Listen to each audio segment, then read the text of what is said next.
قتل کرنا یہ ہے واقعہ جرم عظیم، لیکن اس سے بھی بڑے جرائم تمہارے ہیں،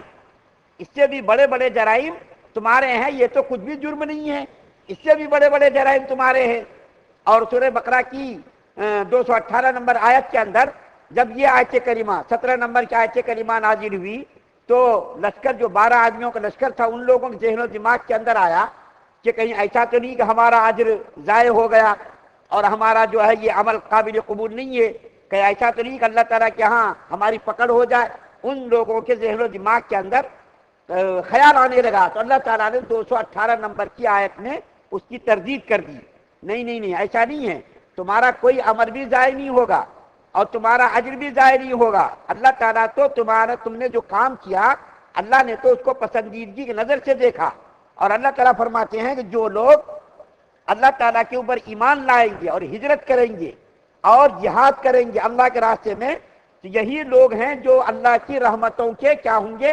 اللہ کی رحمتوں کے مستحق ہوں گے۔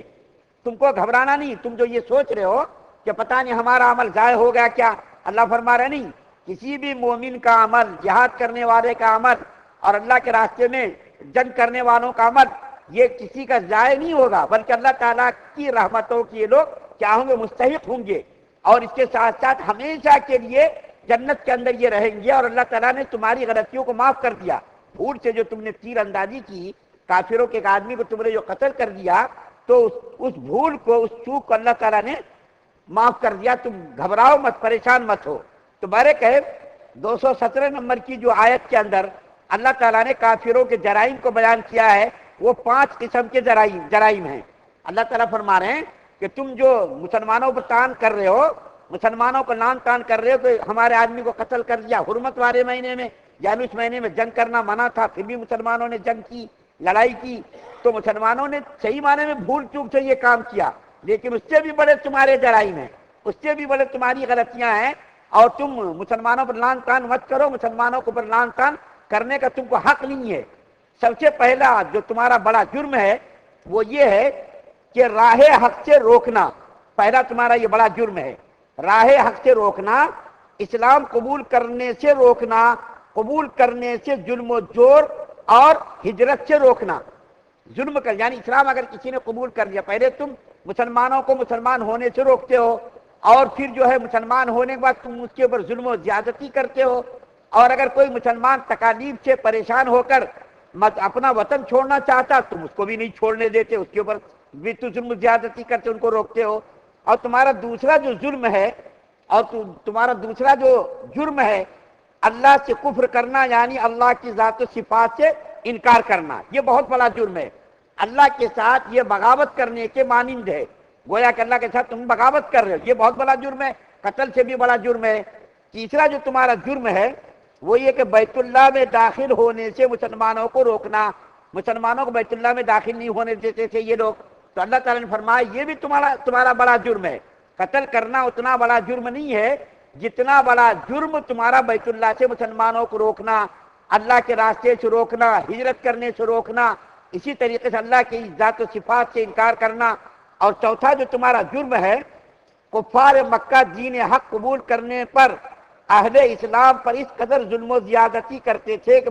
مسلمان مکہ چھوڑنے پر مجبور ہو جاتے تھے،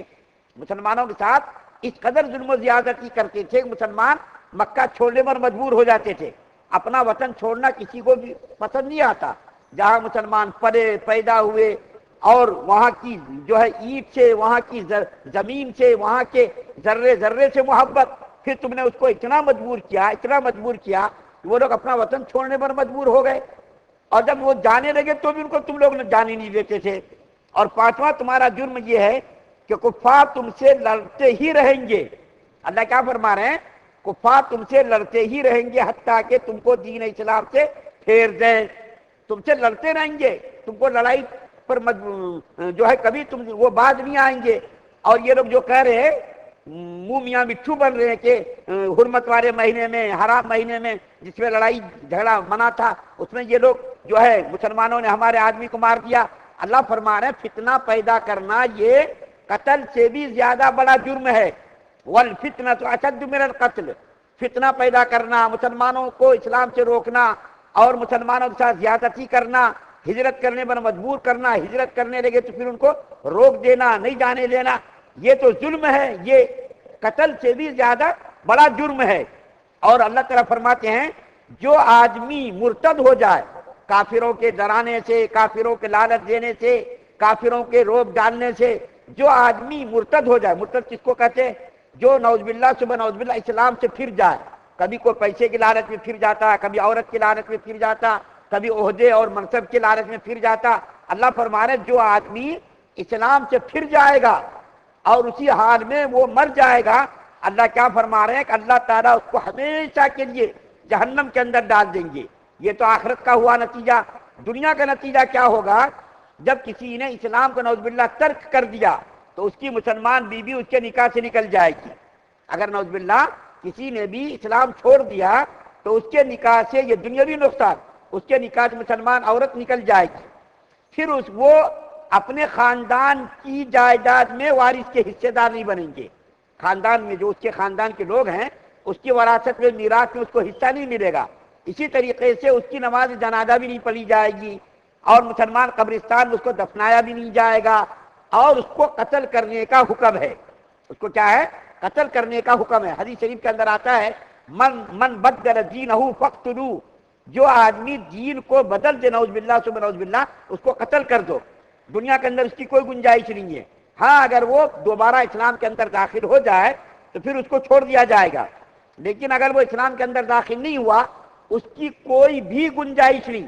اگر مرد ہے، مرد نے اسلام کو چھوڑا ہے تو مرد کو تو قتل کیا جائے گا، اس کو کچھ بھی، اس کی دوسری گنجائش نہیں، اس کے ساتھ کوئی رخصت، اس کے ساتھ رحم کرم کا معاملہ کرنے کا حکم ہی نہیں ہے۔ لیکن اگر کوئی عورت نعوذ باللہ ثم نعوذ باللہ دین اسلام سے پھر جائے تو اس کو قید کر دیا جائے، اس کو قتل کرنے کا حکم نہیں عورت کو۔ لیکن اگر نعوذ باللہ کوئی مرد اسلام کو چھوڑ کر کے کسی دوسرے مذہب کے اندر داخل ہو گیا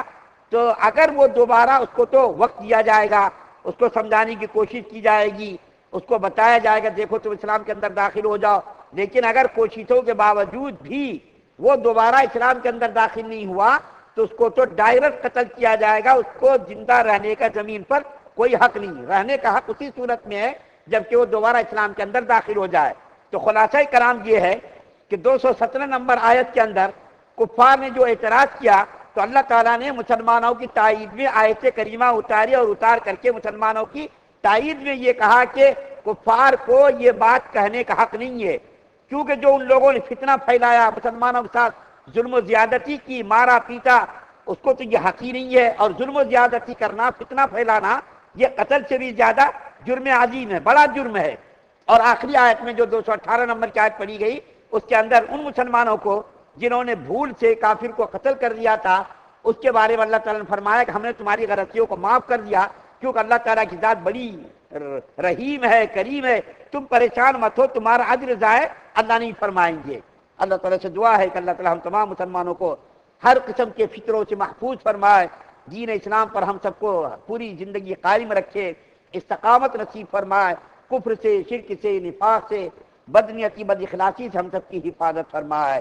سبحان اللہ و بحمدہ، سبحانک اللہم و بحمدک، ونشہد ان لا الہ الا انت